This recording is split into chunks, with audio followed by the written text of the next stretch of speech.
everybody. Welcome back to Undefined. I am so excited to introduce today's guest. I am talking to JD Andrew and Billy Bob Thornton from the Boxmasters. Now, for those unfamiliar, the Boxmasters have been around since 2008, correct? And you guys Really, got together. 2006. Yeah, 2006. Yeah, I was going to say, yeah. End of 2006. So You guys got together in 2006 on Billy's record, The Beautiful Door. Billy was working with an engineer at the time, and he had gotten a job in television, I believe. And so through recommendation of a friend, JD came in, and during the mixing process of that album, they became close friends. They bonded over their love of the British invasion 60s music. And you guys recorded a cover together, and you really liked how that turned out. And then the Boxmasters was born, and you guys just released your 18th album, Missing a Heart, that just came out a couple weeks ago on Valentine's Day. That was a nice surprise. And you released another album, Love and Hate in Desperate Places, that came out the last summer, fall. And you're about to release another album called Peppertree Hill. It's out on July 11th, correct? And That's correct. Yep, they're about to go on tour in August, and I am so excited to talk to them today. How are you guys? We're good. We're yeah, good. we're great. Thanks for having us, Bella. Yes, thank you. And if you are a big music fan, and thank you for coming on, if you're a big music fan and you love getting content and new music, they're just the best band to follow, because every few months there's a new Boxmasters album, or there's a video, or you guys are constantly posting on social media and touring. And I want to hear more about Missing a Heart, because that's the most recent one. I really love that album. I've been listening to a lot since it dropped. I have a couple favorites I really like. I Know Damn Well. I like Grace Came Home, and I like You're Missing a Heart. But I wanted to know, personally, I know it's hard to choose favorites, but do you have any that stand out, or any stories about recording those songs that stand out to you guys? All those songs you mentioned, I mean, and like you said, it's hard to pick out your favorite songs on something, because you try to make a record where each song is equal in terms of what you think of it. You know what I mean? So, but there's a song on there called "The Light of Lenore" that is not only maybe my favorite on the record, but it's a big audience favorite. And what's funny with since we do record so much, sometimes we play some of the songs that aren't even out on record yet on tour. So "Light of Lenore" and a song called "A River Rising." Yeah, I like that one too. That's those, we kind of put those together live, and we have this whole wave where they kind of, one goes into the other. And that's an audience favorite. And we were doing it before the record came out, so we knew that, people really liked those songs already, because they'd never even heard them before. They weren't on the record yet. And the way we do things, we're on 30 Tigers label, and this is our sixth record for them, something like that, or I have seventh? no clue. I Honestly, think, but Spec was the first one, and however many we've done since then. probably six or eight, as they say in the South. But anyway, so what we do, the label only puts out one record a year. And Peppertree Hill will be our next label release in July.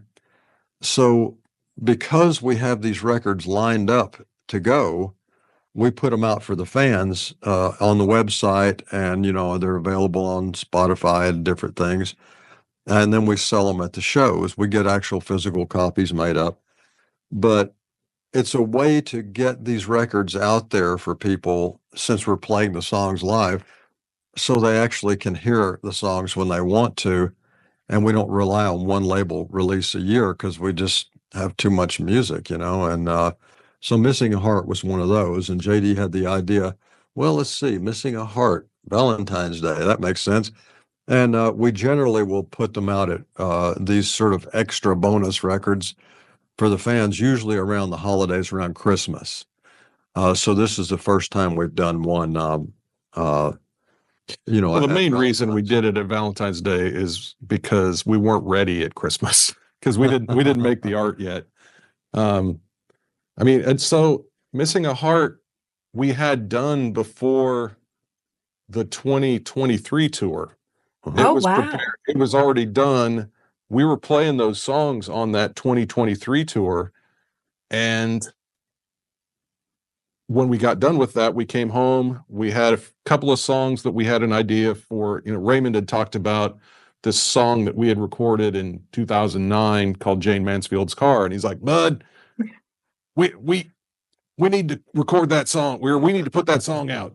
And so we thought about it, and we were like, usually Billy and I make the records by ourselves, and sometimes we'll bring in a friend of ours to play parts, and but for the most part, they're just us here in the studio. Which, welcome to Peppertree Hill Studios. This is awesome. And so we had Missing a Heart done. We were playing 3 or 4 or 5 of the songs live on that tour. We got home, we recorded the songs for Love and Hate and Desperate Places. And when we got the mastering back for that, I was like, man, this is really, really a cool record. And it sounds like how we sound live, because we had Kirk and Raymond come over and play on that record. And so it sounded like we do live. So it's like, we got to put this record out next. So we did. So Missing a Heart, had to sit. It had to be the stepchild that sat in the corner. So we still played some of those songs on the 2024 tour, but we didn't have it's like we needed some way to put it out. So we put out a cover of this song by the Kinks called I'm Not Like Everybody Else at Christmas, because that was ready. And that's another live staple, right? Yeah, we played it live this last tour as kind of our encore song. Yeah. And, it went over really, really well. And so we thought, well, let's put this out at Christmas. That way we have something. Missing a Heart's artwork isn't done.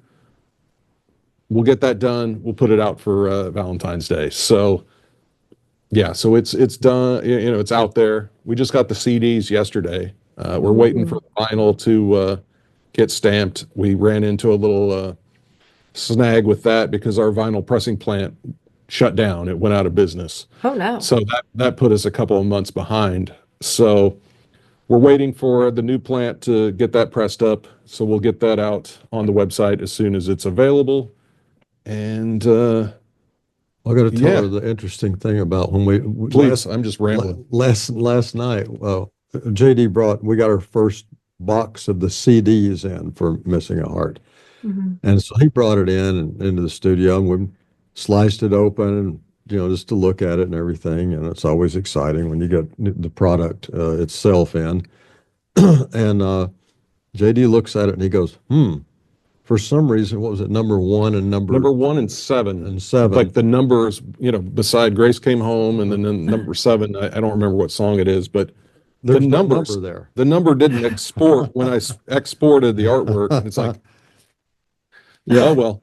So you have it has Grace Came Home, but there's no number by it, and then the number 2 song is number 2. Number 2. All the rest of them have a number by them except those. So we just look at that as like a collector's item. You know what I mean? It's like, well, hey, did you get one of those Missing a Heart CDs that didn't have the numbers on 2 of the songs? No, I'm a big physical media CD vinyl collector. So if you get the rare printing, that's coveted. If you get got the special, can't open the defect Missing a Heart. Exactly. We buy them. We sign everything. It's for us. It's like we are such fans of the physical thing that we want people to be excited about it rather than it's like, oh, I got a CD with these Creeps music on it. It's like, well, you got a CD with these Creeps music and their signatures on it. So creepy signatures. Let's make it it's special in some way. So hopefully people like it, and they buy them. So we keep making them. We should on Peppertree Hill. We should just put a number by 1 song. Yeah.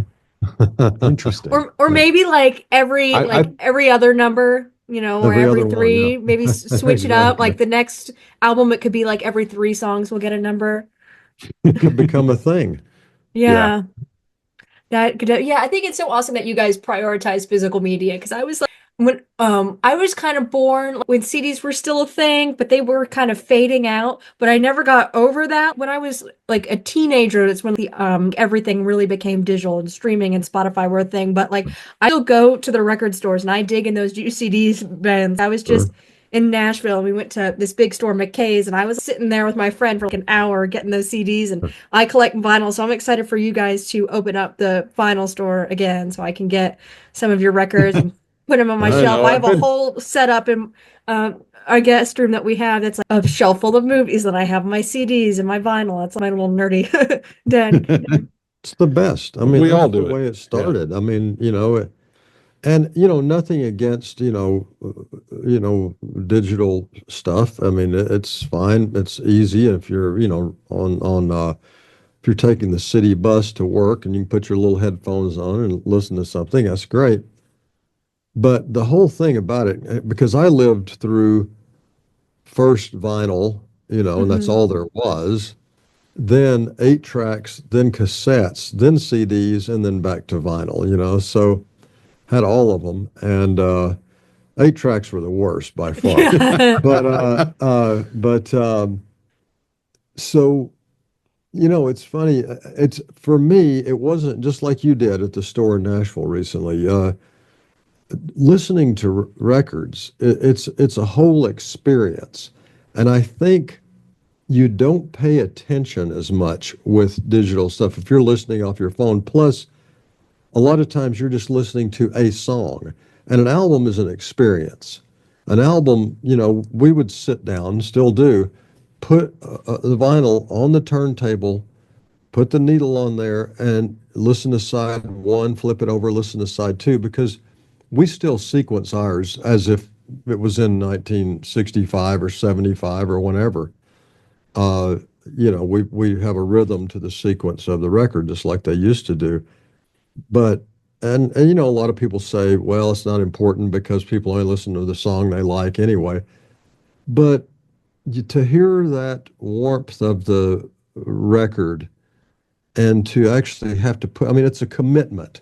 You go to the store, you look through stuff, and you go, wow, I've heard of these people, but let me check this out, and buy it. You go home, you open it up, you look at the liner notes, you put it on, you listen to it.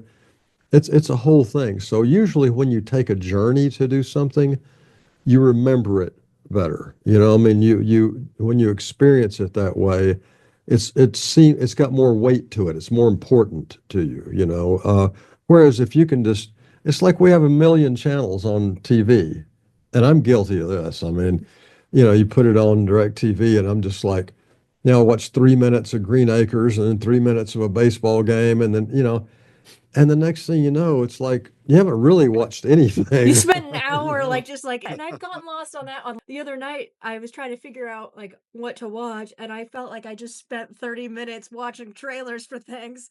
I was like, oh, Yeah, my night's gone, and I haven't even picked anything yet. absolutely. But I've been getting back into like, buying DVDs, and like, it's the same kind of commitment. I got to put it in, and there's no streaming clutter and things like that. And the Yeah. liner note, that's a big thing for me too. Ever since I was a kid, I remember, here's a funny story.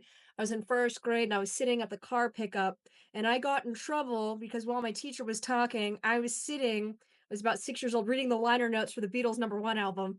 And she took the album and she's like, you need to listen. And Bella was like, oh, but I wanted my CD because I was going to listen to it in the car ride home. And so that's always That been a is thing. awesome.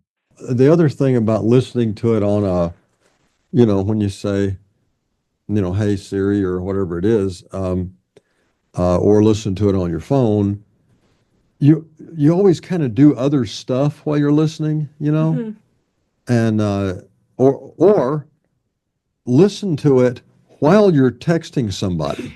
And it's like you miss a whole song because you're Yeah. doing other things. You're texting back and forth with, Joey or Mitzi or whoever it is, and the next thing you know, and the song's over, then you may play it again, but then you're like, nah, you know what? I got that appointment across town. I better go now.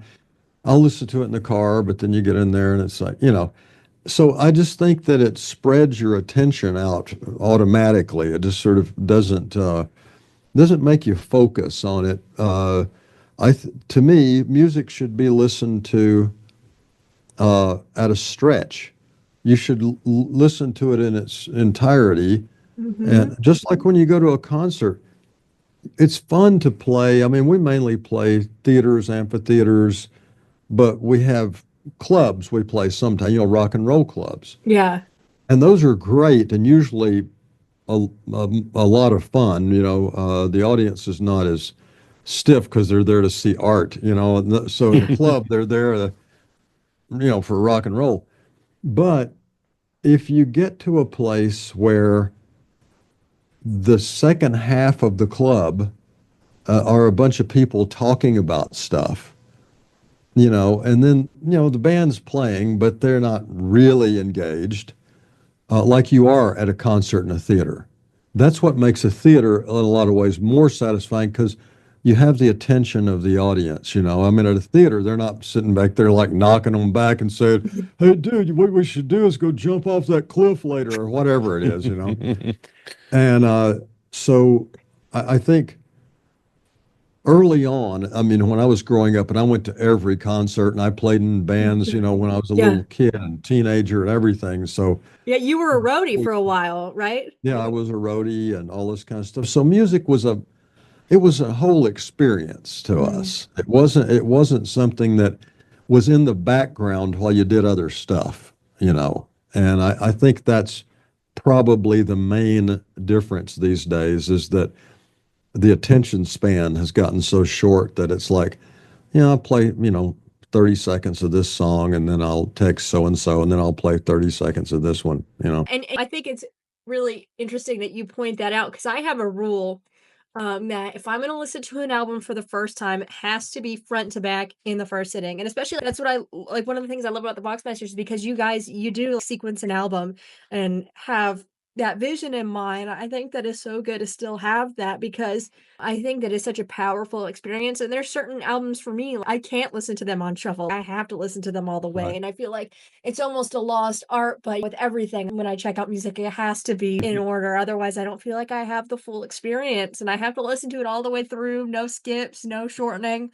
Got to get the full Absolutely. experience. And I feel like it's just in general, I think with everything too, with the influence in screens, it's so hard to put your attention on any piece of art really without Yeah, getting distracted. And especially as a young kid in Gen Z, it's almost the past few months I've been trying to train myself. I'm going to get back into when I watch something, I'm just going to focus on it, or I'm going to read a book and not be distracted and really get back into that because I think it's so important. And when you're distracted, like you said, you could miss a huge part of that art. And so I think it's very important to keep that going. Oh, Yes.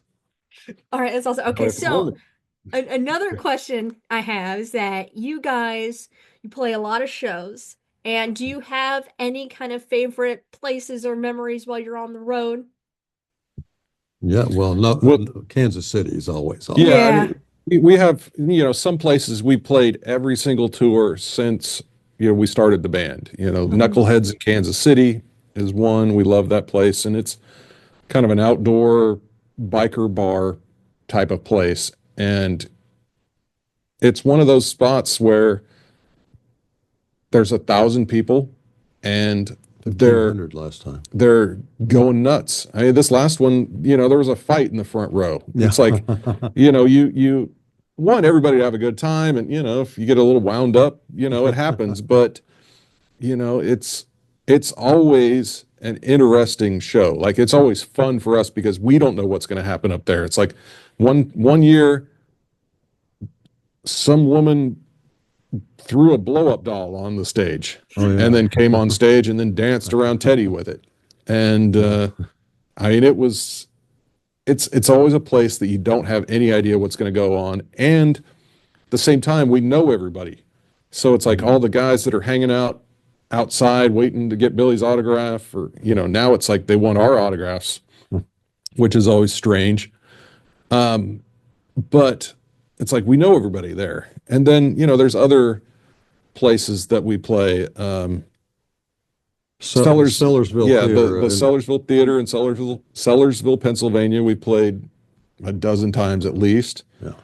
It's another spot. It's it's like seeing your cousins. It's like Yeah. you see once a year, but you look forward to it every year. And we really enjoy that. And there's a lot of places that, we've been, and I'm trying to think of some other ones that are, it's like going to the Rhythm Room in Phoenix, Arizona. It's a little tiny club. It's a blues bar essentially.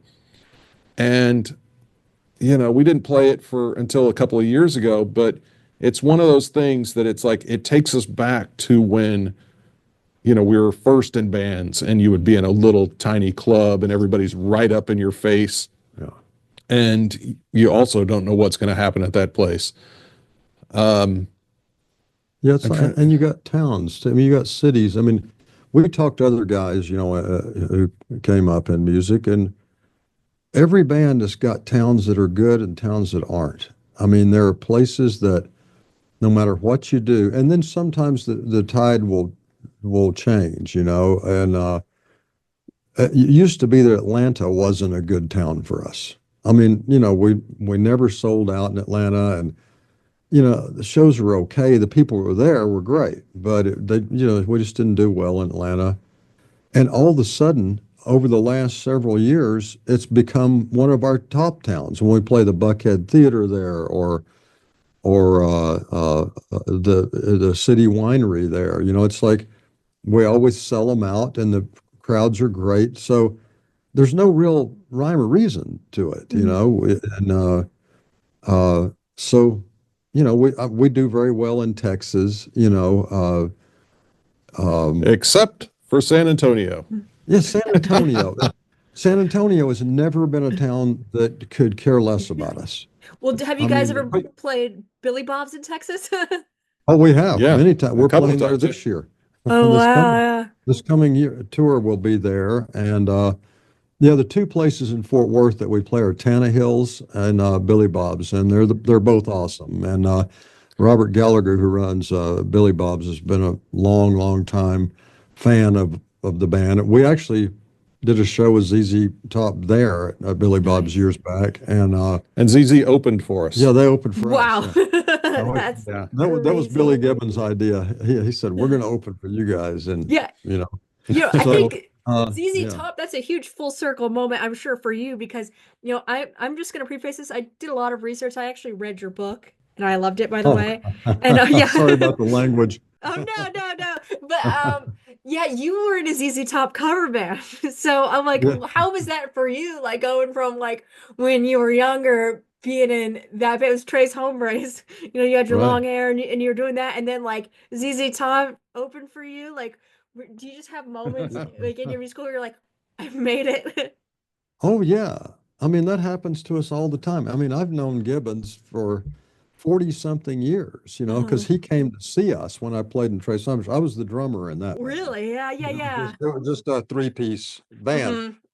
And there's a guy who used to work for Lone Wolf Productions, which is ZZ's production thing when Bill Ham, was still around, and this guy Scott Weiss, and he started his own agency in Houston called Electric Artists, and I was living in Houston. We were playing at a club called Cardi's in Houston. I don't think it's there anymore, but he came backstage after, this guy, and he looked kind of hip. He had like red pointy boots on and curly long hair, and he said, "Hey, you guys sound just like ZZ Top. How'd you like to be a ZZ Top tribute act?" And this was in the days when they didn't have those yet. Yeah, no. Now they got a tribute act for everybody. It's like, what are you guys doing tonight? We're going to see the Maria Muldaur tribute act. I mean, and it's like, so we said, what does that mean? And he goes, well, you dress like them, you play their songs because you already sound like them anyway. And and one of us said, well, what do we get out of this? And he said, what are you making tonight? We said, $300. He said, how'd you like to make $1,500? We said, we'd like that very much. So for a couple of years, we did that. And we ended up, playing, the region, Texas, New Mexico, Arizona, Mississippi, Arkansas, Louisiana, all through there. And you did it well enough to make a record. Yeah, I was gonna say, I'm like, didn't you guys put out a record? I mean, well, if we could have that back, we would. we cut that at Ardent Studios, a very famous studio, Yeah, it's which in Memphis. in Memphis that we Mhm. know very well. And when I was a kid growing up, an hour and a half from there, Ardent was like the thing. Everybody Yeah. recorded over there. And we've actually recorded a song in Ardent, and we know Jody Stevens, who runs it. He was in the band Big Star, Oh yeah, and wow. Yeah, yeah, 13 he is was one of my really. favorite songs of all time. Oh yeah. Well, Jody was the drummer in Big Star, so Wow. we still keep in touch with Jody and usually go see him when we're in Memphis. And but we went in there and recorded that album in 2 days. And we didn't know what we were doing, and we'd recorded before, but local stuff in Little Rock or whatever. And I'd recorded in Muscle Shoals as a youngster, but Wow. we cut two songs, me and the band I was in. And so Which studio in Muscle Shoals? I was just there for a few months ago. I'm just curious. I'm a big nerd about Oh, Muscle sure, no Shoals. problem. It was called Widget Sound, and it was run Mm. by a guy named Ron Ballou. And it was a famous little studio, very small Mm. studio.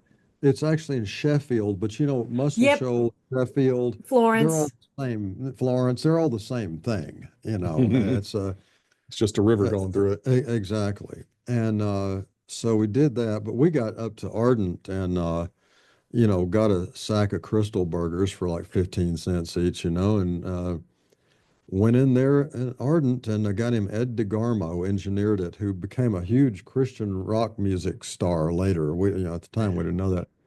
But when Ed was mixing, he would be at the board and he would do this. He was feeling it. We're always like, why does Ed always do this? Like, maybe he likes it. Who knows? But in other words, if we could recut that Trace Hombres album, that would be great. I mean, maybe that's a project for JD to do while you're out of town. Just find those Exactly. those Trace Hombres recordings, and Right, that could be one of the next special drops. Christmas. It's exactly. funny. It's funny though, going back to the widget thing, a couple of years ago, I mean, the building widget was still there because Billy took me there one of the times that we played in Florence, and we went by Mhm. and took pictures in front of the sign that's on the side of the building. But somebody bought the contents of the place. There was these file cabinets that had a bunch of papers in it. And so somebody sent us a message and said, "Hey, I found this contract." So Billy and his band, or Billy and the other guy that wrote the song, somebody, Joe Murdoch. okay, Billy and Joe signed this contract. They paid money to go record their songs, but part of this contract was they signed away basically everything, Everything. all the Oh rights to the no. music to the the guy To there. Ron, yeah. Yeah, so they signed away everything about these songs to the guy that they were paying to record. And it's so bizarre, but it's really funny that somebody got that and then they sent you the contract. And So we've got that contract that I it, signed when I was like 19 or whatever, you know what I mean? And it's we did two songs, and my buddy Joe Murdoch, I think his family, he passed recently, Oh, just like 4 months ago, I think. sorry to hear that. And he um I think his family still has the real tape of the two songs we did, and they were called You and Me for Eternity and Lady of Evil. This was before I exactly honed my writing skills. I was gonna say, did you write that, or were you on vocals or drums?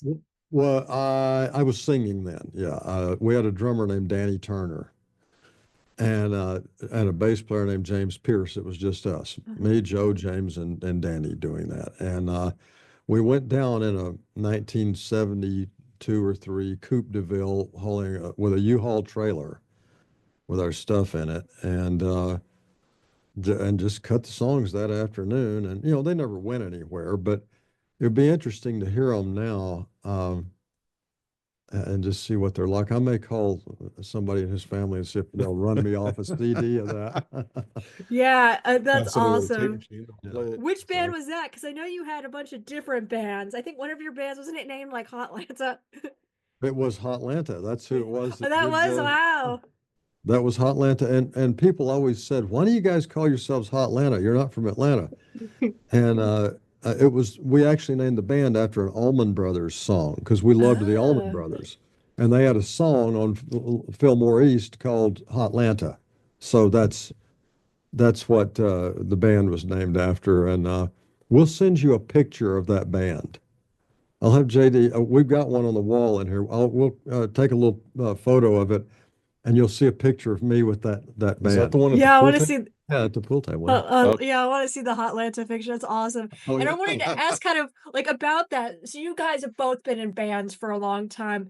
Do you have like what is like out of all the band names that you've had since you were kids, like what is like kind of like looking back, do you have one that you think this is the funniest one or like this one's my favorite?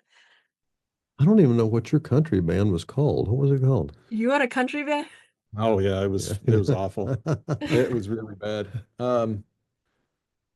Yeah, well, I think we were called Hammered Armadillos at one point. And then I don't know if we ever played any shows as Detour West, but we had, the name.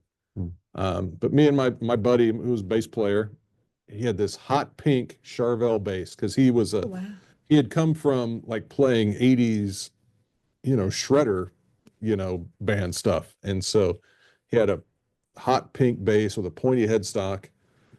And then, that was in our country band. And then we had, a couple of random other guys. And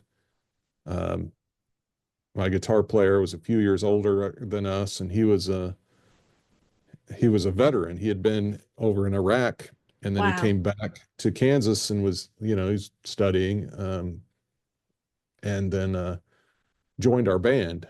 And I see Rob every once in a while, and he's always angry at me. He's like, "How do you get to do that?" And it's like, "Oh, you played hockey, so it's like, how did you do that?" He was like a, minor league hockey player, and so it's always, pretty hilarious that things happen. Then of course the bass player,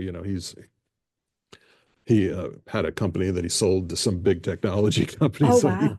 I think he did better off than just playing his hot pink bass.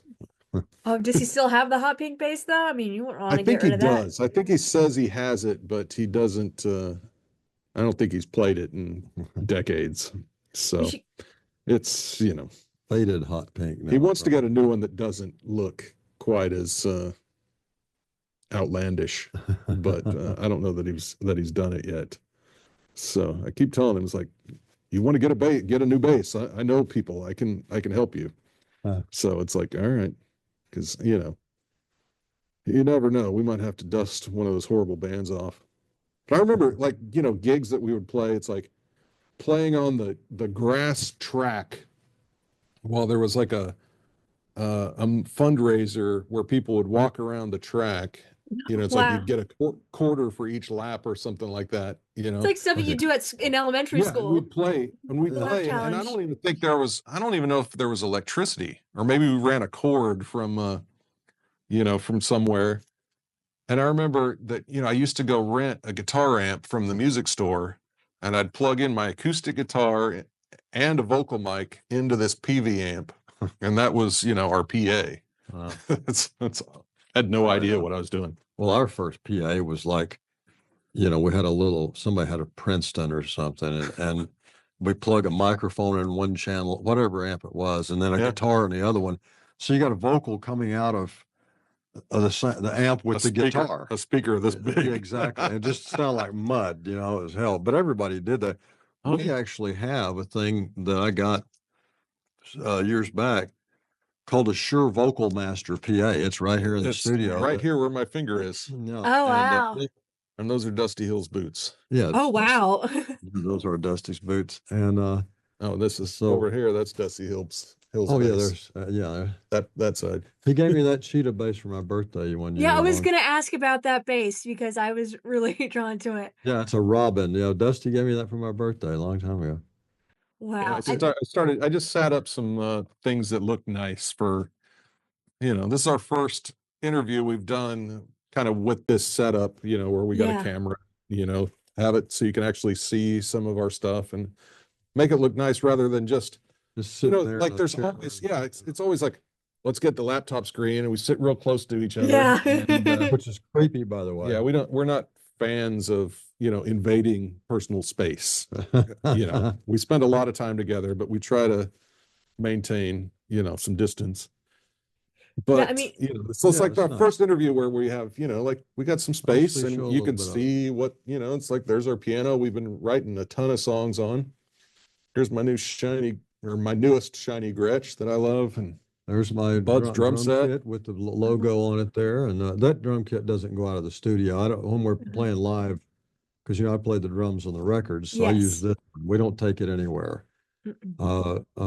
Nick Davidson, our live drummer, he plays on something else because I am not ruining those.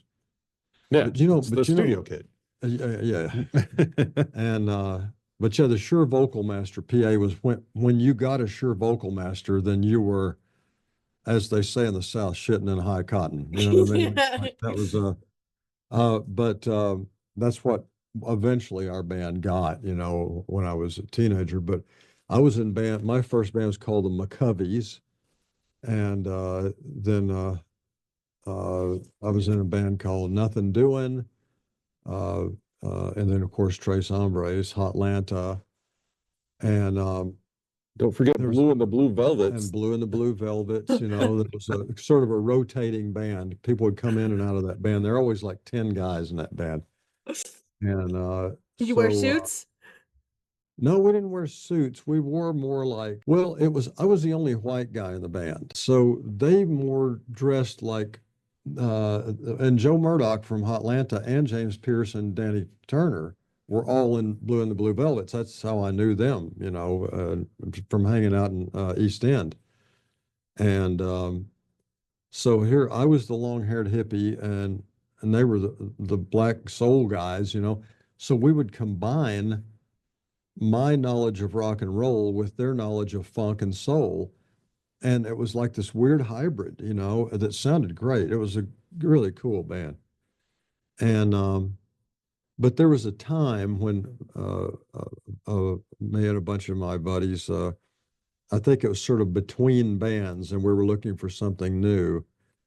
And so there was a guy named Bob Miracle from Canada who had moved to our town. He played bass, and then a guy named Jody, who was a local guy, a tall, skinny guy that played guitar. Anyway, we got together one night and we played Mississippi Queen by Mountain at Bob's house. And we thought, yeah, man, why don't we start a band? And so we did, and a four-piece band. That was along about the time we were listening to a lot of sort of prog rock, like British art rock and stuff like that. And they always had fancy names from literature, like Jethro Tull and, people like that. So we were listening to Gentle Giant and Jethro Tull and Yes, and, and the folky ones, Fairport Convention and all this kind of stuff. So we decided we were going to be British art rock guys.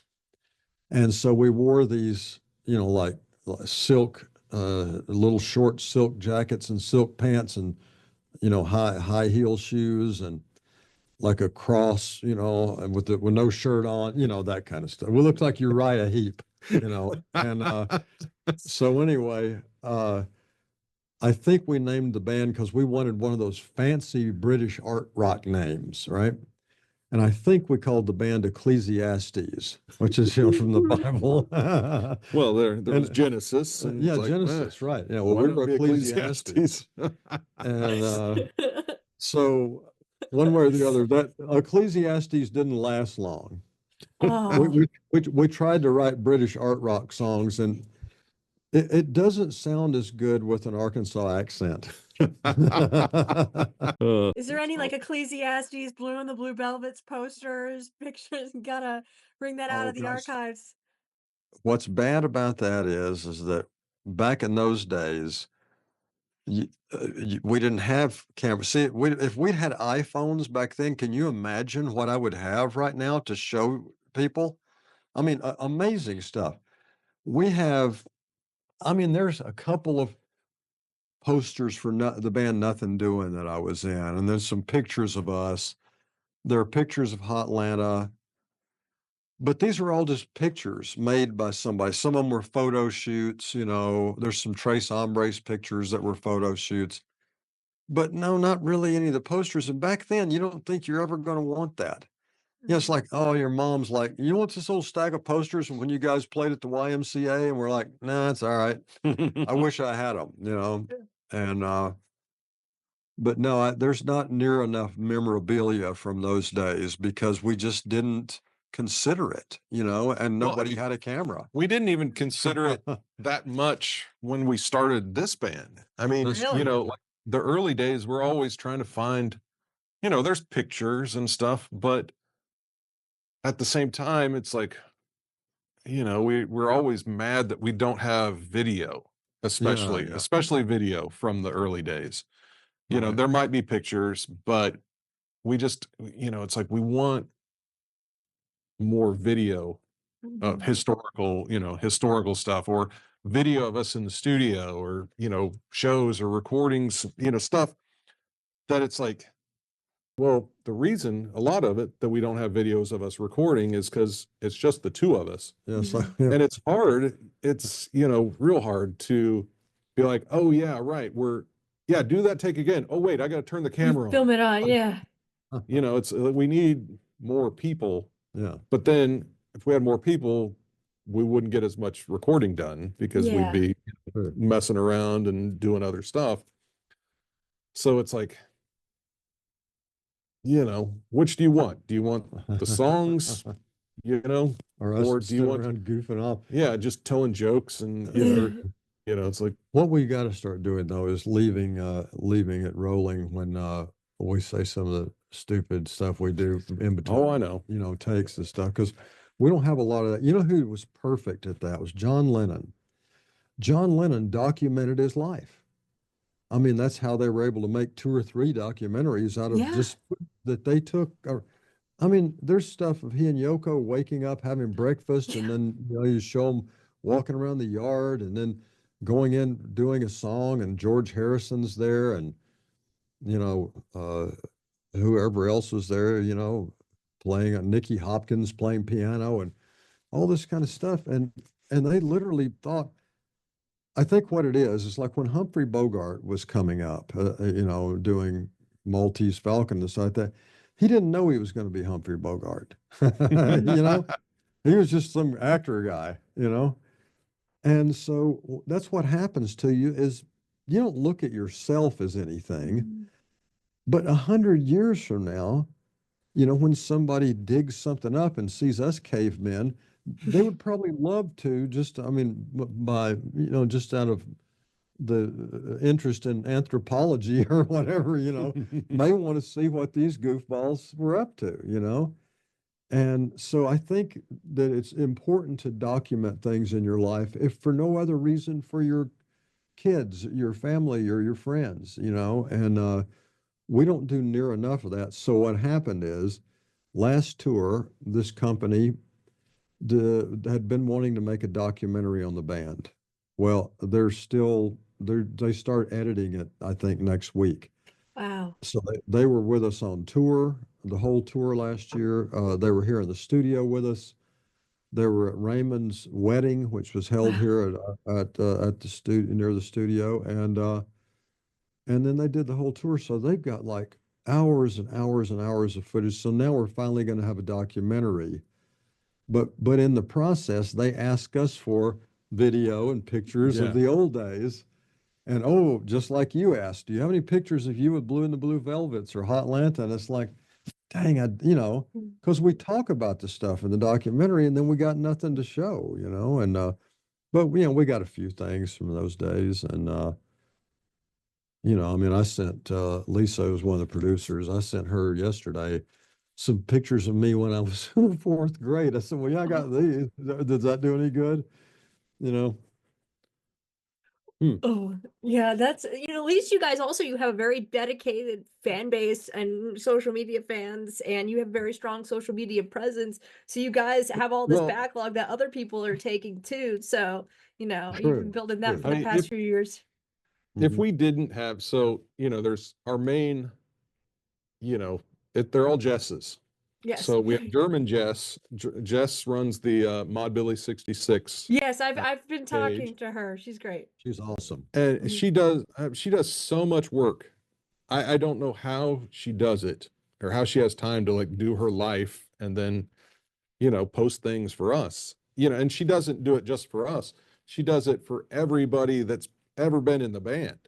So like Brad Davis or Teddy Mhm. Andriotis, Yeah. anybody that has been in the band, that's why she calls it Boxmasters and Beyond. So Yeah. anybody that, that we're friends with, Yeah. she'll put up their tour dates and anything that's been posted about them. And it's really great because we don't have time to do it. Mm-mm.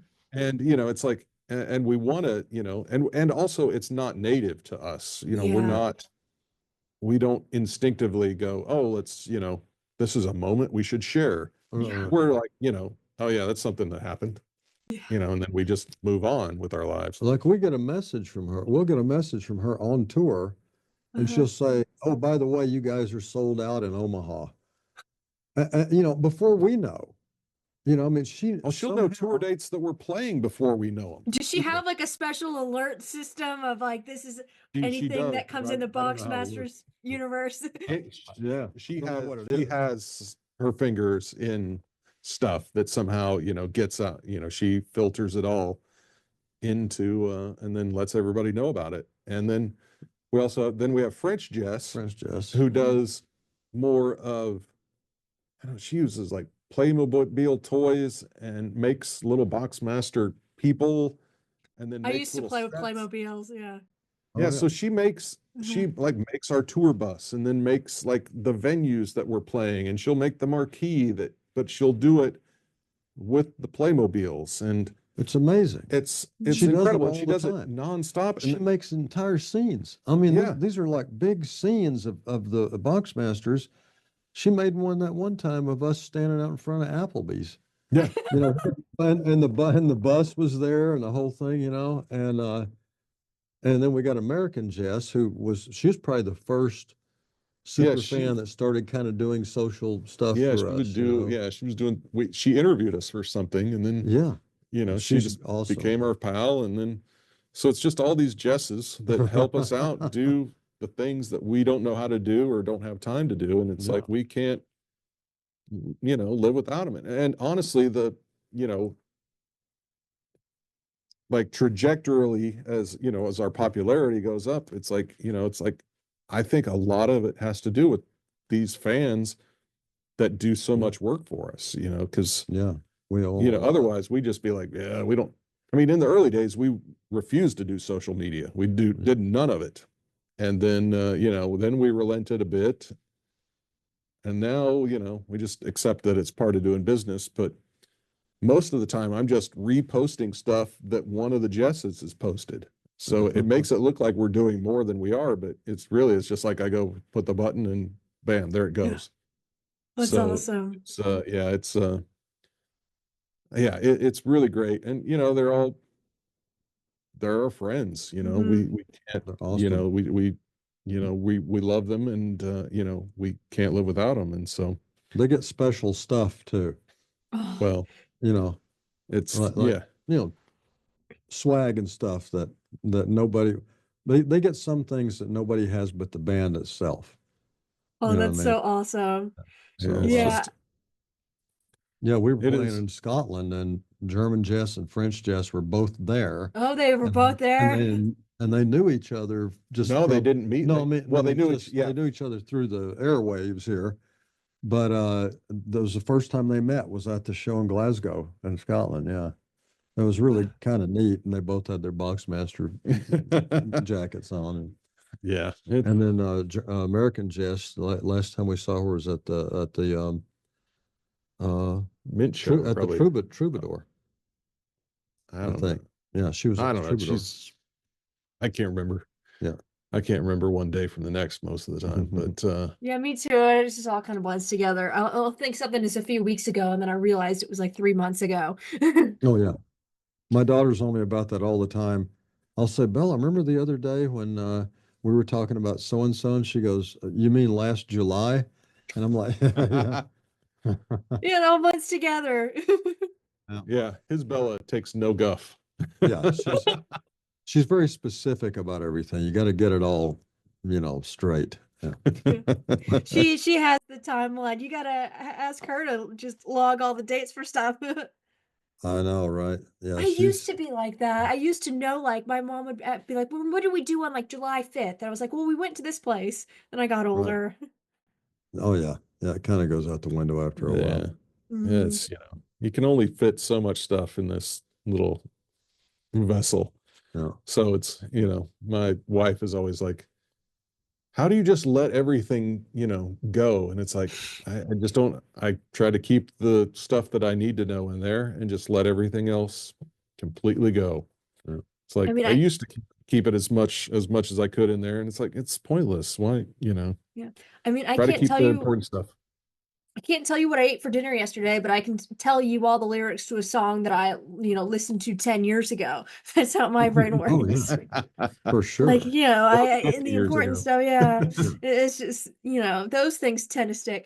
I mentioned that point about the social media because I was just talking about it with another one of my guests on my show that, like, as musicians, you're not built to also be in charge of your marketing and your social media, but it's all like, especially in the last, 10, 15 years, you've kind of have to do that or you have to know somebody to do that. So I think you make a good point, and I think that's good that you have your little team of Jesses running that for you so you can focus more on being in the studio. It's when we first started, we were on Vanguard Records, and so that was a Mhm, record label, and they had a radio guy and a that, and we had a manager and a booking agent, and we had all these people doing stuff for us.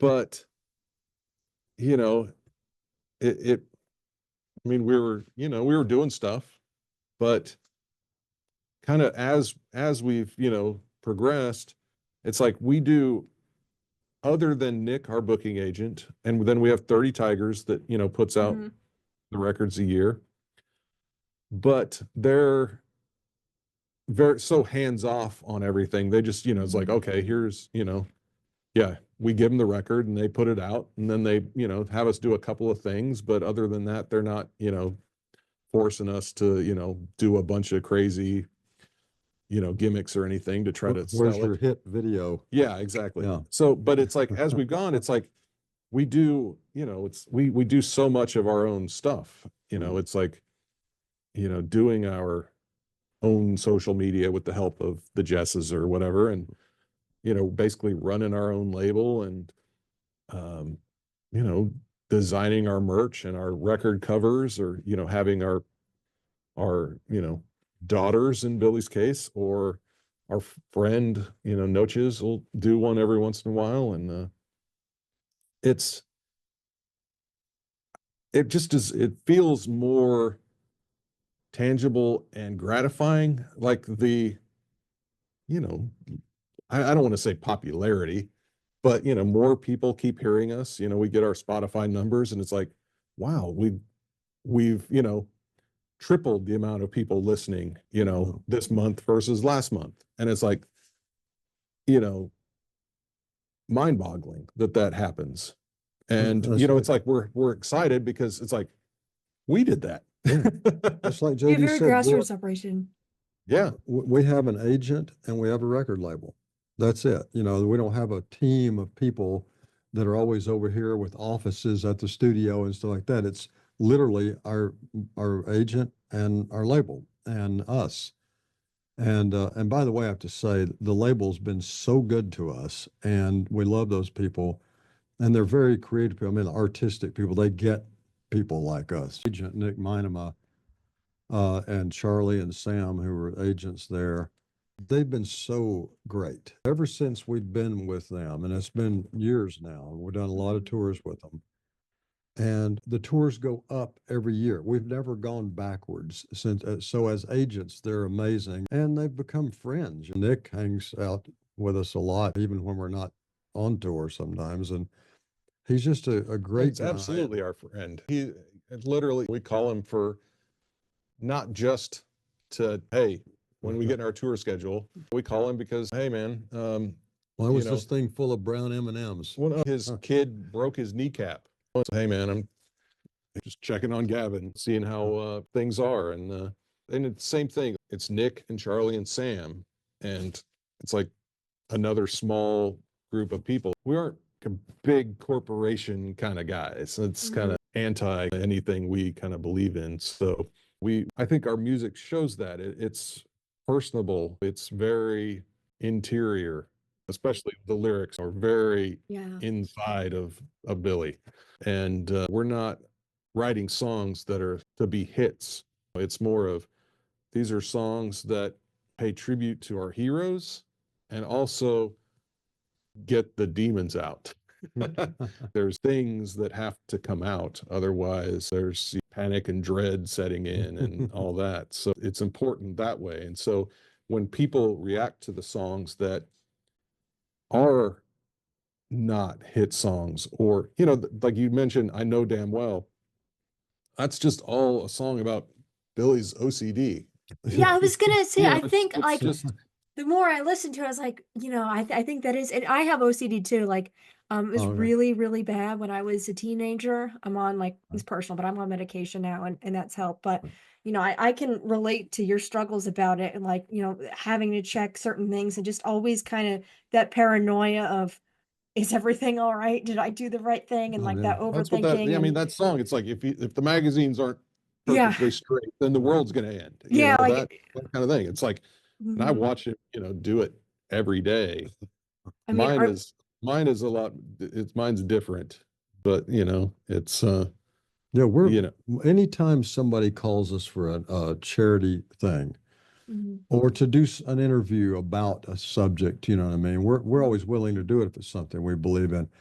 One of the things that we've done several times is anytime somebody calls and says they want to talk about mental health, we get right on the horn with them because, we all have within my family, my daughter and I both have anxiety disorder, and me too.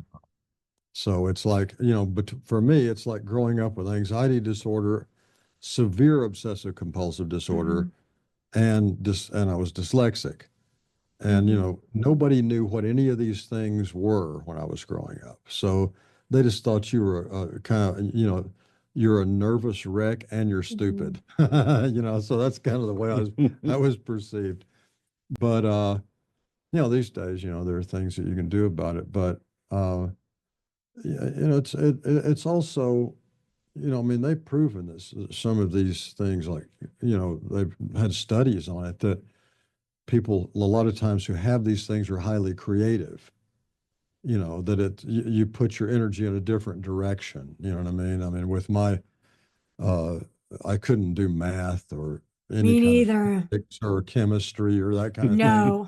because to me it just looked like, it may as well just been a bag of hair. I didn't even know Yeah. what any of it meant, Yeah. I mean, and so yeah, and now so since you can't do that, and since you're not in the honor society, and you're not the uh-huh. student body president, and your girlfriend's not the head cheerleader, then what do? You get in a band with a bunch of other creeps who smoke by the incinerator. you know? Yeah, I mean, don't ask me to do multiplication or division. I will just stare at you blankly. I'll need to pull out my calculator because, but yeah, I mean, creative, like, I don't really open up too much like on the show, but since we're talking about mental health, like I have OCD. It was really bad when I was a teenager to the point where like I couldn't like I would go out, but like I just could not go in a public place without feeling like I just could not control the thoughts that was going on in my brain. And I Yeah. just felt, that was really hard. And I am on medicine for anxiety. I have really bad anxiety, but able to, be very creative, and that's the thing, it's like, I was like, when preparing for this, like, when I get into something, I get really into something, I need to know all Right. about it, so I was, like, going down all the Boxmasters rabbit hole, I mean, with your work as well, like, so, like, I'm just, like, I don't wanna come off as, like, "Wait, why how does she know all this stuff?" But no, that's, like, part of it, but, like, I channel it creatively too, like, that's part of the show is, Right. like, nobody's telling me that I need to do this or to go do interviews, like, I Right. just do it because it makes me happy, and like it helps my anxiety or like whatever to like, and especially with like I feel like with my autism I try to use my passion about my Right. subjects that I like is like kind of my superpower. So with this show, it's just Right. something like I started in undergrad. Our radio station at Stetson was like barely running, but by my senior year, I started just reaching out to people that I knew, and then I pitched it to Ole Miss, and they loved it. And so I've just been, I mean, like I do with DG, I just like try to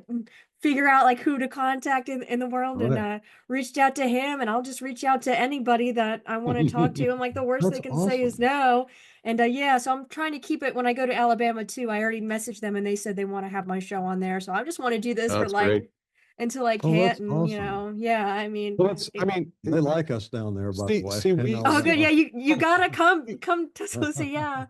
we grew up, and to us, the DJs on the radio were our like conduits to the world, like the greater world that was out there. Because, especially back then, pre-internet, it's like we might have a magazine, a rock Hmm. and roll magazine that is in in the music store or something like that. So you go in there and you look at it and you're like, oh wow, New York City or London or, Liverpool or, all these places where our heroes were from, Hmm. there'd be these articles about them. But the one that you could hear every day were were the DJs. And, Billy still, talks about these guys that he would listen to, all the time. And it's like, I had the same thing where, there would, my station in Kansas, listening to the top 40 radio or whichever.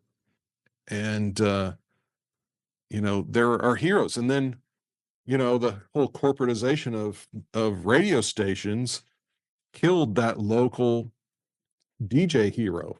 There's a guy that sits in his glass office, somewhere, and he does it, and it's all over the country. So it's like you don't have that local person Mhm. who's got their pulse on what's going on. And it's like I really think that that is something that has really been missing. And so to have somebody young who is like taking that, like, I'm going to use the old school, radio airwaves to, um, you know, display my passion for music and artists and stuff. And it's like, this is so great because this is exactly how we grew up. We just loved hearing the new songs and new artists and everybody that was on the radio.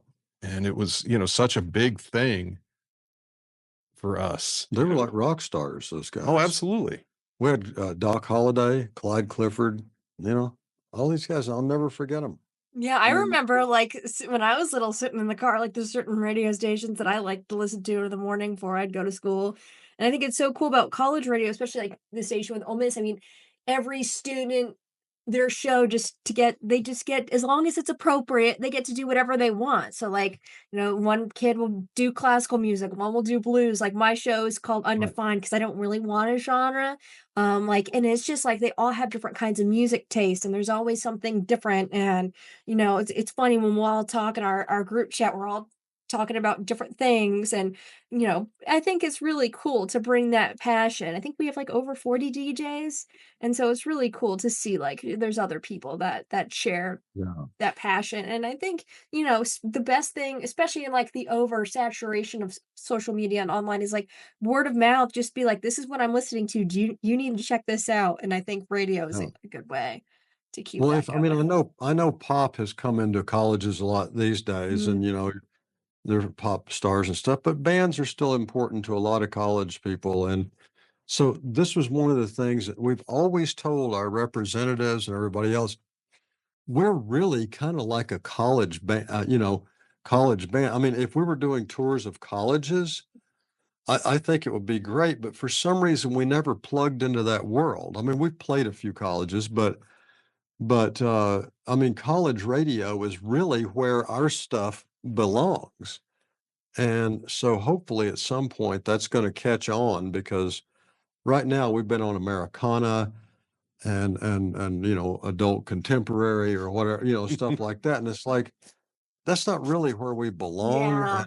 Yeah. Because Americana is where they throw everybody who they don't know what to do with. Yeah, So it's like that's if you're a rock and roll band, you have Emmylou Harris and Steve Earle uh and us and Fish and somebody else, and it's like only because there's no rock and roll stations anymore. yeah, I and I mean, would the rock stations you hear are the classic rock stations, which only play old stuff. They don't play a band's new material.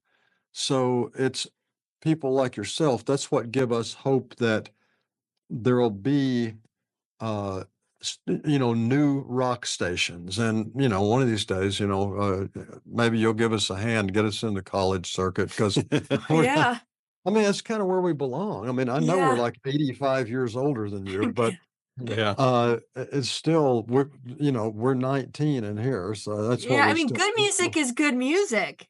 right. I mean, yeah, it's awesome, and that means a lot. Thank you so much. I appreciate that. And like what you say about Americana, that is so true because a lot of the people that I have on this show, I mean, they're all kind of in that box, but it's like they're not really like I mean, um, I I know people that are like Americana, but they play kind of like punk stuff. Like I don't know if you know the band Lucero. I've had them What, on. are you kidding me? That's so funny. That is so funny. I don't really listen to a whole hell of a lot of new stuff. I called JD one night and I said, dude, I was watching, we played at this place called Bluegrass Underground, which is in the cave up in Tennessee. Yeah. And they have a show on there on PBS. They Uh-huh. broadcast some of the shows live. I'm watching this band on there one night and I'm like, and this is a band that I hadn't heard of, And I'm like, wow, I like these guys. Called JD. I said, dude, there's this band out of Memphis. They call Lucero. They're awesome. And I've actually been preaching them to everybody. Isn't that That crazy? that Yeah. is they're one of my We get favorite threatening to tour together or something, or do oh my something. We got gosh. Yeah. invited to do something and that we weren't available to do. Oh, what Ben Nichols, the singer, he's from Arkansas. Yeah, I heard Yeah, that. he Yeah. he grew up. Yeah, I was just talking to him about it. He grew up in Arkansas and he's Exactly Some what of we their do. stuff are like jam band stuff. Some of their stuff's like the Grateful Dead. yeah, we saw I them. mean, They do this. That is yeah, so they're awesome that awesome. you love it. Yeah, that makes me so happy. We just saw Well, them tell them in they're awesome. yeah. And we do the same thing. It's like we'll play basically a Yeah. punk song, and then we'll play an old school country song, and then it's you know, it it used to not matter. Like you don't have to be defined. It's just Right. you're a band that plays rock and roll. Yeah. And so you could be played on a rock and roll station, no matter if you were playing, acoustic death ballads or, anti-government punk songs. So, you know, the whole, defining, down to the whatever, the algorithm of, whatever they're Mhm. supposed to play. It's like I listen to the radio with my kids and it's like, you hear the same song every time you turn the radio on. Yeah, It's it's like, like well, what good is this? I mean, like why, how many times do I have to what listen to that Sabrina Carpenter song? exactly? Why do I have to listen to the same two of her songs every time I turn on the radio? Yeah.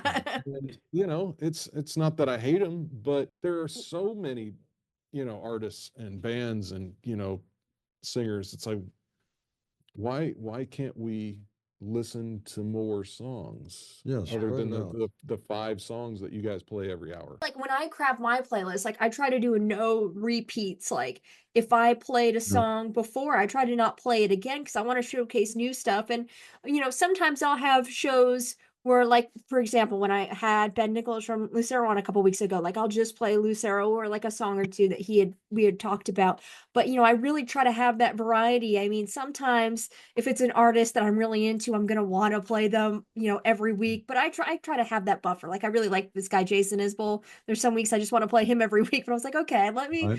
let me show other things. And so I try to make that important because I know the regular radio is just like that. It's just the same songs over and Well, over it's again. probably, it's some guy and he's sitting there with a spreadsheet Program. full of, like, Mhm. okay, well, the data says this, so that means I have to play this song this many times during the day to keep people buying this, drug or potato chip or whatever it is that they're selling, for their Mhm. advertisers.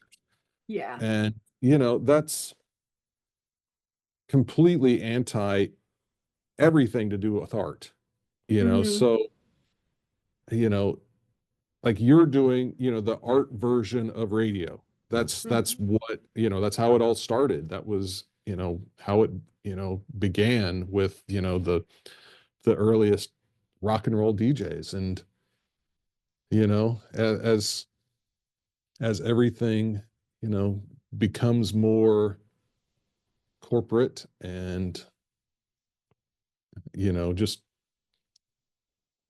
data driven, it's just there's no heart in any of it. And so, you know, no heart, no art. Yeah. Mhm. And you know, the thing Exactly. is we have nothing against any kind of music. I mean, Mm-mm. we think all music has a place in the world.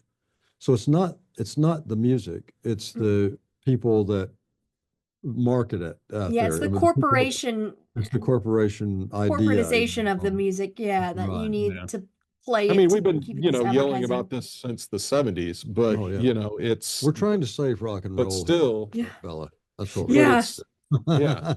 I mean, it's, you know, it's been the eternal struggle for musicians, but it just, you know, it used to be that the pot was a bit bigger. Now the pot is so yeah. tiny that you can't even see it. So, um, And if you got kids are 12, 14 and some pop songs that you may consider silly to yourself, you appreciate it because your kids like it, you know. Yeah. Classical music, jazz, blues, hip hop, funk, you know, rock and roll, Mhm. all of English art rock. yeah, English art rock. Yeah.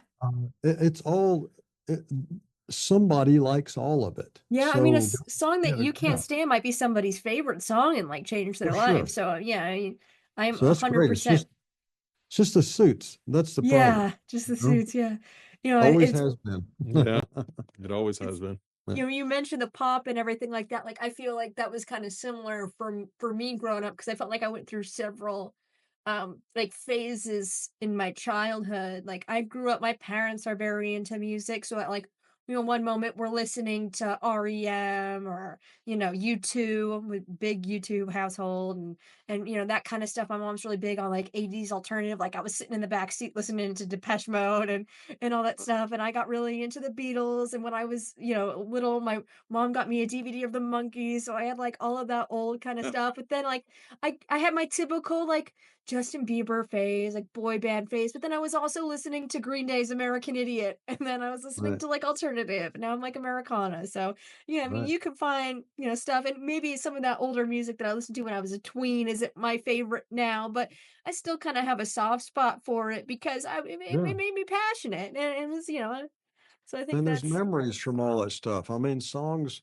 take you back to a time and you can almost smell the leather seats in the car or whatever it is, you know. It's just You mean you think vinyl? of people. yeah, Yeah, vinyl. Yeah. Hot vinyl seats Yeah, in the hot vinyl car? seats. yeah. Yeah, You can almost with feel those like you knobby know covers on them. Yeah. Yeah. Yeah. how Wow. it felt to sit on one of those vinyl seats when it was 80 degrees outside. Oh yeah. 80, 110. Oh yeah, exactly. Yeah. But yeah, Or Like you burn you don't want to wear shorts because you burn your no, legs. oh, growing up in Florida, I've had a lot of those memories. oh yeah. Anyway, you're doing something really good for people because you get to discuss music and what you feel about it and all this kind of stuff in a conversational way. And that's always great instead of like, you know, somebody who's got like 3 minutes with you and they got their 5 questions and most of them are gossip and you know, and then you're done. It's Yeah, kind of no, I'm this like is old school. I did a lot of research and I watched a lot of videos of you guys. So I was like, I don't want to ask them like where they got their name or like that's why I wanted to do the introduction at the beginning or like how'd you guys meet or you know describe your Right. style because you can find that anywhere. Like if you just Google look on the bio of your website, you can find that. And I'm Right. sure you guys had to sit and just answer the same. I mean, especially like I'm sure in like when you're doing press junkets for your movies and stuff, they're just you're used Right. to them reading off the sheet. And I really For tried to sure. make an effort to have that the connection, the conversations, because you know a lot of the people that I talk to were just passionate about music. You know, we're just Yeah. normal people. You know, I do have one more thing to say to you, which is more of a sort of generational thing. Mhm. if you've noticed in the last few years, not even few years, 20, 25 years, um, it used to be that rock and roll and even pop to a degree, it was about a community. And so as a result, everything was about bands. And I think your buddies in Lucero would agree with this. The reason that we started this were things like seeing the Beatles, um, listening to the Beatles records, the Stones, the Kinks, the Animals. We grew up on bands. And part of that is you want to be in a band because you don't want it just to be you. You want it to be a band. There's that sort of friendship and camaraderie and stuff, and you're all there for a common goal. Mm-hmm. Well, what's changed over the years is that you don't see as many bands, say at the award shows or things like this. Not that they matter that much, but Mm-hmm. uh, you see individuals. So society has somehow made the individual so important that the community has kind of lost its steam, with people. So we're not seeing you don't look at the whatever it is, the Grammys or something, and see uh, the so and so's, the doorknobs, the guitars, the shelf papers or whatever they are. You don't see that so much. You see, you know, Bobby McDuck and Mindy, McCabe or whatever it is. You know what I mean? They all come out on a marble stage with no gear.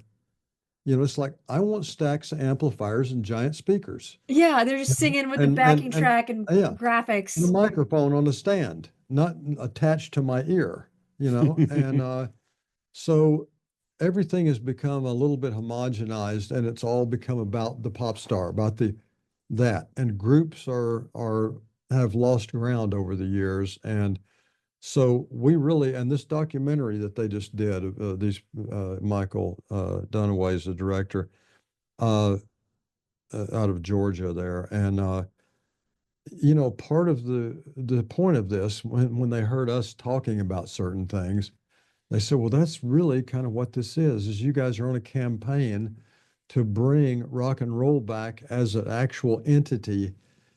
And that is, where the radio stations are playing original rock and roll songs and they're rock and roll radio stations. But you go out and you see bands, you don't go out and see one person on a marble stage with a bunch of dancers behind them. And God bless them, that's good, like I said, for a certain part of the audience. But it used to be the exception rather than the rule. The rule was the band.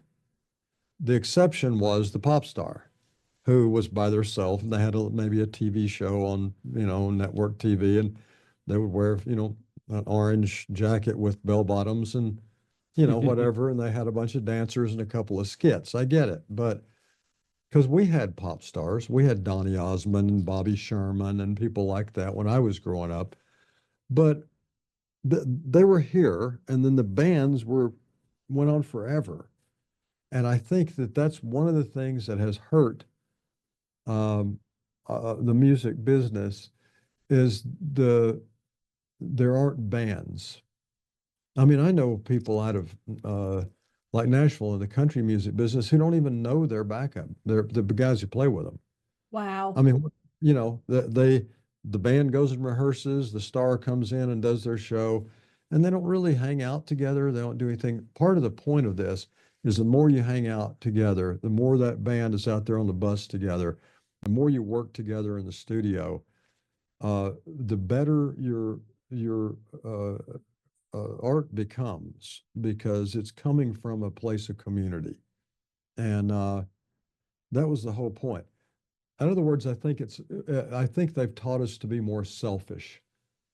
You know what I mean? Yeah. And Yeah, it's like I want to be the thing.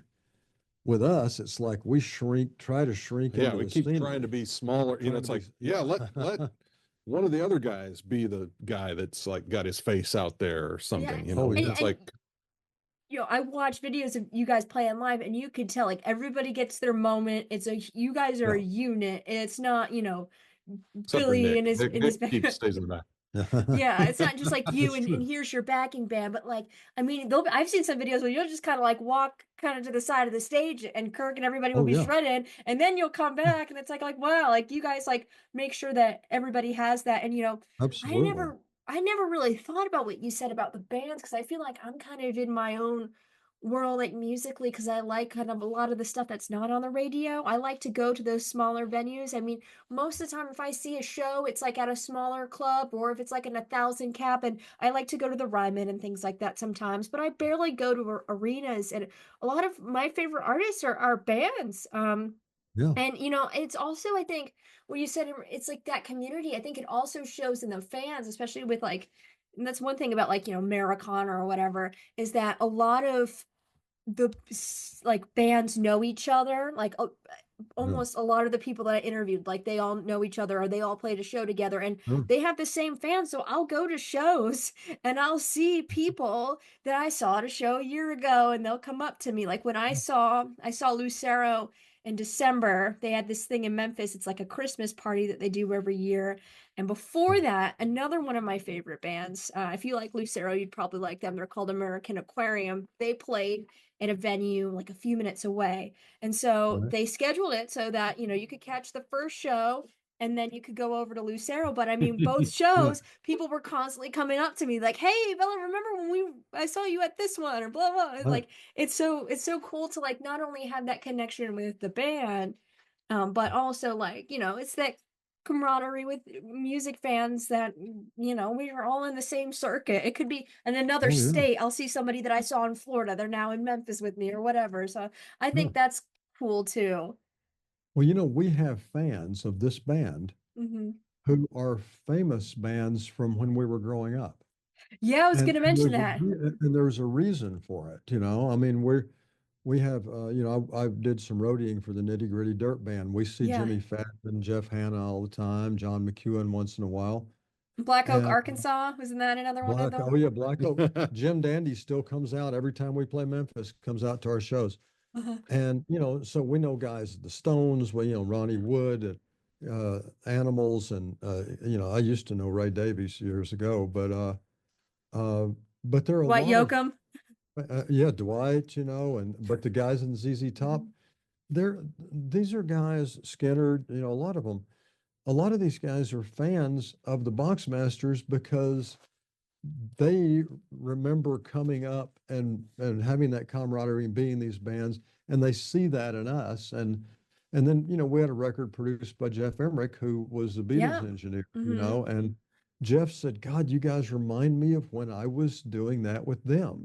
It's like this experience of it anyway. And uh so one way or the other, it's like we can't even believe that we opened for people who are our heroes.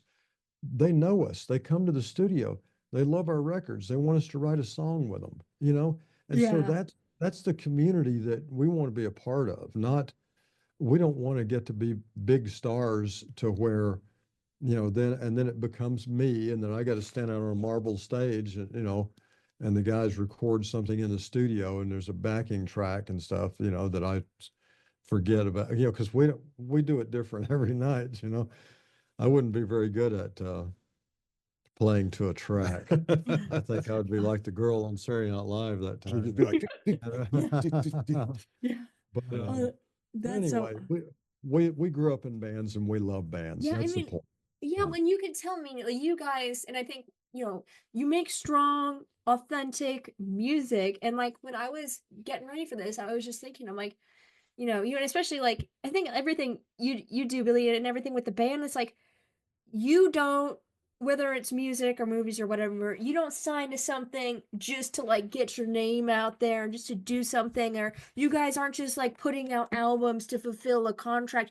You can tell when you listen to the albums that you guys are just doing like this is your hub, like this is not even your hub, this is your life, this is your passion. This isn't just something that you're doing because you have to go out on tour for this amount of time or the label is telling you to do this. I mean, it seems like to me like when you guys are home, you just want to go play in the studio and make that record. And that shows. And I think that's so important because like there's a lot of people that just do it for the wrong reasons. So they do it because they want to get the attention. But you guys, I mean, you've been doing it your whole lives. it's what makes you happy. And I think that shows. I think, especially really with your other projects too, like, you won't sign on to something that you're not passionate about or that doesn't tell us like a story that you want it to tell. And I think, and especially in this day and age where everybody's just hungry for fame and attention, I think that's so Sure. admirable. And I think that's why your band is so strong and has been going for so long. It gets over many records and you guys are growing fans because, you can see that authenticity. And I think that's very important.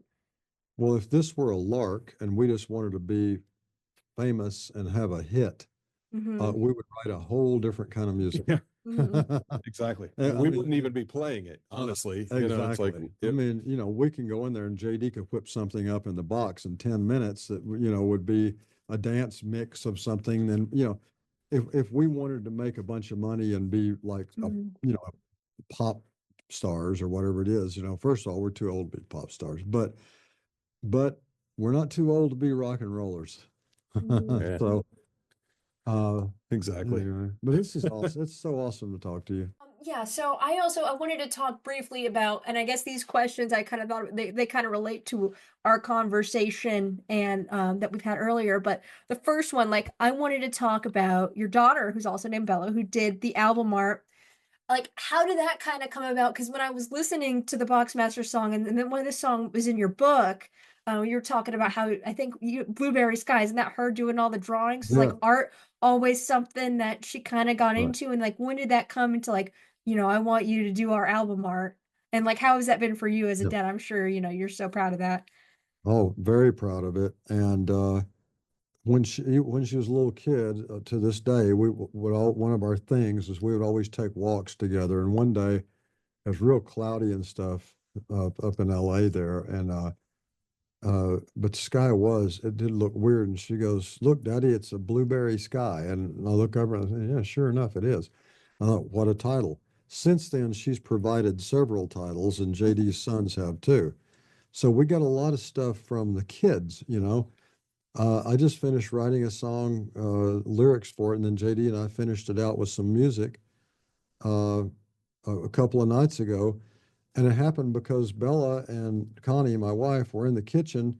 Connie was making Charlie the dog's food on a skillet because he's pretty spoiled. He gets some steak and stuff.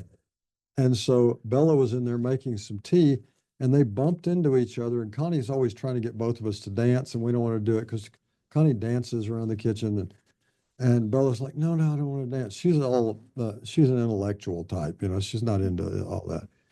And so anyway, so then Connie ends up twirling her around after they bumped into each other. And it was this, and Connie said, "See, so accidentally you danced with me anyway." And Bella says, "Yeah, it was an accidental dance." And I'm like, "An accidental dance? What a time." Now it's one of the new songs on this record we're working on. And so we get all this stuff. So she always drew little pictures as a kid, and then she got into the digital art. Well, she always has an interesting take on stuff. I said, I'd like something that looks kind of like it's love and hate, how love and hate are both very intense emotions. They can both break your heart. And I said, I just need something abstract that represents that. So she draws this for love and hate thing. She draws this sort of man beast creature, Sasquatchy looking thing, squeezing a heart with blood drops coming down. And I'm like, I sent it to JD and he's like, dude, that's it, Yeah, it's perfect. Yeah, So that's why we it's a love this. And subtle. people Yeah, it's love like that image. They just love the image. And so we don't want pristine stuff. We want abstract usually. And so she started doing that, and she's provided a lot of titles. And she and I wrote a song together that's on our. So you need to sit and listen to volume 1 and 2 when you got time on your hands. uh-huh. Put the old headphones on and get the lyrics out. Uh-huh. Listen to this concept record we did called "Stranded in a Stain," volumes 1 and 2, Hmm. and with what you just told me about your anxiety and different things like that, you need to listen to this record. So, but Bella did the art for that, but also she and I wrote a song together, and probably 70% of the lyrics we both wrote our own verses and put them together. Probably 70% of the words in the song were ended up being Bella's, and it's just great.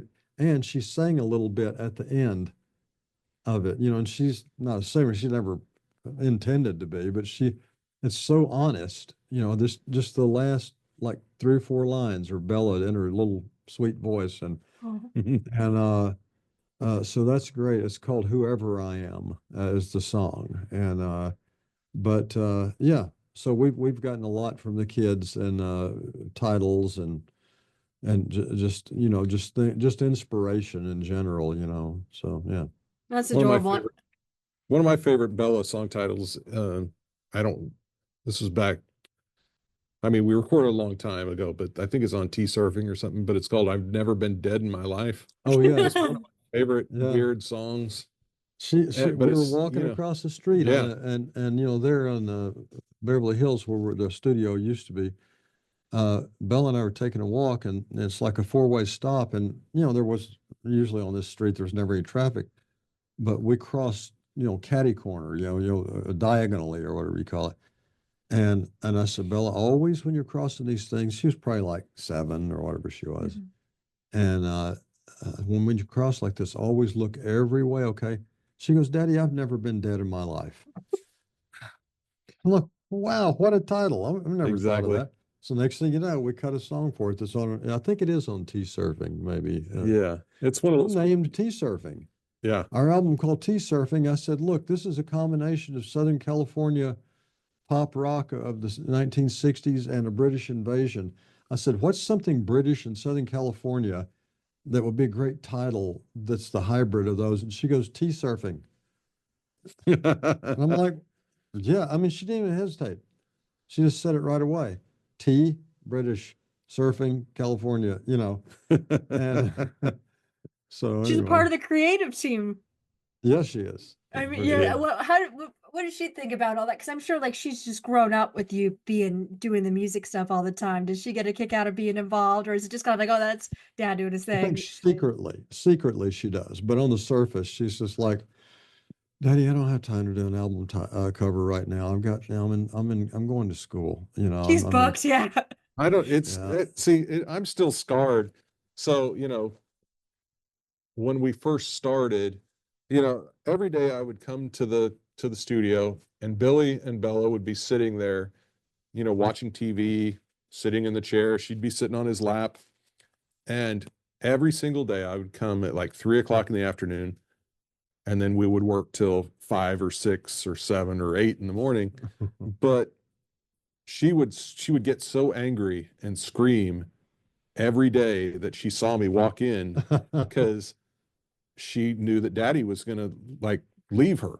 Like, you know, he was going to the studio now to go work. And she was so angry every single day that I would take Daddy away. Oh yeah. And so it's like, I'm very scarred by this, Yeah. but at the same time, it's like, I get it. You know, if I was her, Yeah. and Dad was like, all right, I'm going down to the cave and hiding out for the rest of the night. You And know, now I get JD it. has young kids who are kind of the Who same don't way. care. They're like, good, we're Get gonna play out of video here. games and we're gonna have fun. You go hide out and wherever you are. Not the same. No, they, you know, same thing. They're like, oh, they look forward to the weekend because, you know, I'm at home. And It's like, oh, you're going you to know, I Billy's see them in the again? morning, and again I force them to go to school every day. But you know, they're you know, they're fans. It's they love what cute. we do. They like our songs. They, you know, they're especially proud, you know, like, you know, there was a song on Love and Hate I was gonna that bring that up. The Fire Ring Falcons, Luke, yeah. yeah, that Luke, they got recorders in third grade, and he and some buddies started a band.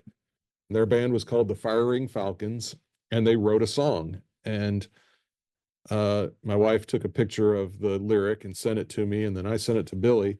And I said, "Hey, check out what Luke's doing at school. He started a band, and they've already started writing a song."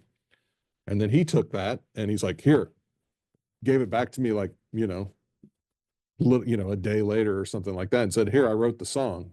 And it's like, "What song?" "Firing Falcons." And it's like he had taken some of the lyrics from that song they had written, and made a full song about this band, the Firing Falcons. And you know, it's Yeah, the line Hilarious. Love was it. that used was "I love life, but nobody loves me." That's what I Yeah, that took. was a line from It's their dark from a song. little kid. I know they were, 7 or 8 years old, and it's amazing that Yeah, the future that lyricist. they're Yeah. I mean, and you did. that's what Luke, he's the middle child, and he's very, very much a middle child, and Yeah, so he has big emotions and big mood swings and all that, and he is the one that is the most artistic and um in that way, like as a storyteller and all that. So it really makes sense that um that his song then becomes one of our songs. So that's so cute. I mean, and you did something. You made, a kind of scary situation. Your kids coming home with recorders into something positive. Because I mean, I feel like that's something that yeah, everybody in the house kind of daunts when they're coming home with the recorders, and then well, they're playing yeah, "Twinkle Twinkle Little Star" off key, and At the least it whole wasn't a house. banjo. Oh yeah. yeah. Recorder's pretty Gosh, bad. I like you guys have made my afternoon, maybe my whole week. Like this, I'm so, so happy to have met you both and to talk to you and to Me nerd out too. about music. And I am just so honored. And then also, like, I was like, I don't know if I want to wear this or bring this, but I want to show you my shirt. I got Carl on my Oh, shirt. that's awesome. And I was going to say, like, on a That's great. personal note, like, I was telling JD this. So I found out with you guys from when I was doing 30 Tigers and when 69 came out. And then my parents were watching Landman, but congratulations, by the way. It's incredible. Oh, I'm so happy for you. But when I saw your name, I was like, Billy Bob Thornton, that's the music guy. And so I went back and I went down the Boxmasters rabbit hole and I was like, oh, he's really good at acting too. Like he's not just good at music. And so I was like, okay, well, like I want to just watch all the stuff that you were in. And then I I've been watching a bunch of them. I've seen Goliath and some Fargo and everything, but there was something about Sling Blade, and I'm not music is my main media. Like I'm not a huge like I do like TV, but movies, especially like I said, with like my autism and like my neurological stuff, it's really hard for me like for processing, yeah. like to figure out what they're talking about, and to, it's just a lot for me. But there was something about that movie that really, really resonated with me because I live in a small town in Mississippi called Ripley. It has a few thousand people, like it's really small. And that was the first time that I had watched something and I was like, that's like where I live. Like that's the Right. people, like I reckon, like how y'all do Oh, it, yeah. like the every way, like that, like Linda and Frank or even Carl, like the way that they talk, I'm like, that's my town, like the fix it Oh, shop yeah. or the setting, like it just really, really moved me. And I've seen it I think like 4 times in like Oh, the past few wow. months. Like it just really like I never really had like I had movies when I was a kid I'd watch over and over again or movies that I'd be Right. really attached to, but nothing when I was an adult. And that was just such like like amazing. But the music in that movie too, like the maker, Yeah. like when watched Oh, it for the yeah. first time and then the credits came, I just kind of sat there. I didn't have my phone and I was just like reading every credit and just listen and just gave me chills. Like it just really, really impacted me. And I'm doing media studies in college, or in my PhD program, and I really want to do like about the South and like importance of Right. like having those Southern representations. And I think I might Sure. write something like inspired by Sling Blade because it's That's a movie great. that much. Well, if you need any help from us on anything when you're doing anything at school, let us know. Well, yeah, that means a lot. And like I saw Daddy in them. I love that too. Like I went down the rabbit hole. Like I said with my also I got Crystal. Like you have such a Oh, yeah. knack of like telling how it is to be in the South, and like it's like almost like watching a lot of your movies. It's helped me kind of get my attention span back and like kind Oh, of good. enjoy like art. Like yeah, because like Yeah. when I'm watching something like The Man Who Wasn't There, I can't be on my phone. Like or I Right. watched A Simple Oh, yeah. Plan last week. I'm like I can't scroll Yeah. because I'm gonna miss this. Yeah. Those movies, you kind of have to pay attention. And I think that's what makes them so good. It sits with you. Like, when I watched The Simple Plan, I was just thinking about it for several days after I watched it. Like it Right. really, and I think that's what I said about the stuff that you do. You're not just signing on to anything with a big name that could put you somewhere. Yeah. You're signing on to things that are of high quality and that, Well, mean believe me, things to people. if I had done that, I would have a lot more money than I do. I mean, there were opportunities to, have big old superstar kind of money, but I could not bring myself to do those things. Mhm. I've done a couple kind of, but not not too bad, you know. I mean, not ones that weren't just ridiculous. And I mean, I can't dress up in a, you know, I don't want to play the mayor and Batman. I just don't want to do No, that. that's never on your. You know, it's funny. Like, I do though. yeah, Yeah, JD. I'm ready. I'm ready. Yeah, Give it man. to me. Maybe Anyway, get JD do so some self tape. Yeah, no, exactly. I you know, can barely it's string a sentence together, so it's hard. my Anyway, mom's actually in law school, so watching Goliath was like kind of a bonding Oh, experience because, you know, oh, nice. she would explain all the legal terminology to me. And Right. it's really, it helped her because especially the last season, whatever it was talking about with the pharmaceutical company, it was something that she was learning in class. And so Oh, it was wow. almost like an educational thing. And we got to Oh, talk about it. wow. She'll talk about like things like subpoenas or whatever. I was like, oh, yeah, that's like what Billy McBride did. Yeah, So that was right. like a fun Exactly. family thing. But yeah, I mean, it's Oh, awesome. And I that's also like awesome. before we go, like I do digital art, and JD's seen a couple of these, but I wanted to show you I've done some art. I did this Boxmasters one. Hold on, let me unmute my background so you. Oh, there I it is. put Oh, I that's made awesome. you guys in the suits, but I made them the color of the logo, and then I put, you nice. know, the Oh, yeah. Oh, the album albums covers, yeah. all on the back. That is awesome. Yeah, that's fun. And then Oh I my did, God. you know, I did a couple of Carl. I did when he's holding Oh, nice. the Carl, flowers. Carl looks like a little too clean there. Oh, Yeah, I did yeah. like a cartoon, and then I did my favorite scene is when he's in the diner. Not funny, haha. So I did, Oh, right. Yeah, not funny. Haha. Yeah. Oh, that's awesome. yeah, and then I did this We're little gonna like, have to commission you. Yeah. oh yeah. I mean, I'm happy to give these to you. I mean, you guys are going on tour in August. That's when I start school. But if you're in Alabama, Mississippi, Tennessee, I'll try to make a You weekend got to trip. come see us. Yeah. Yes, and I did Just this one keep up too. with us. It's Oh, that's Tommy. great. I Yeah, just sketched that one that night, but is yeah, awesome. yeah, it's That's been awesome. when You're I'm not. really good. Oh, thank you. Yeah, it's just something fun, and you know, like I said, like That's so great. with my autism, I guess because your work is kind of in the music too. It's kind of become like one of my special interests, which is like funny to say. But like, you know, I just love like when I get passionate, I get really passionate. I like to do art. I And do too. Oh, believe me, I know. yeah, I can't Feels like that any. way too. Yeah, I can't like anything normal. I have to know everything. You know, I have to watch all Believe me, those. Yeah, I mean, I get it. I was watching Hearts of Fire recently too. I found that on Oh, Amazon Prime. wow. I was like, that's a good show. That's I was amazing. like, I'm like, it's happening all. But yeah, That's it's so just. long ago, I forgot about it. Oh, it's you know, it's so funny about it. I was watching this, I'm like, the jokes in this, like, it was kind of ahead. It was more like It was a risky little than a ahead of lot time. of the shows. Sure. I feel like it was like because I also grew up watching a lot of 80s sitcoms and family sitcoms like Right. TGIF. That was a little before my time. And that like me that had some edgy jokes and some like also like some Oh, yeah, topics that were more ahead of its time, like watching it. I was for like, sure. this is really there needs to be more kind of comedies like this is wholesome too. I had a lot of fun I know, watching that. right? Yeah, That's well, true. yeah, I don't want to take too much of your afternoon, Right. but it just really, really Well, means thank the you, Harry. world to me to talk to you guys. And I hope to That's see you great. out soon and hope to keep in touch. And this was just an Of honor. And I'll course. post all the stuff. And then I like to take a little screenshot of me with Mhm. my guests every time. Wait, let me Sure. All blur right. my background again so you Yeah. can't see my closet. Um, ready? It's One, fine. It two, looks. three. Awesome. Thank you so much. And Oh, I hope you great. Well, guys Thank thank you, you. have Bella. a great day. And I hope you have fun going to You too. Texas.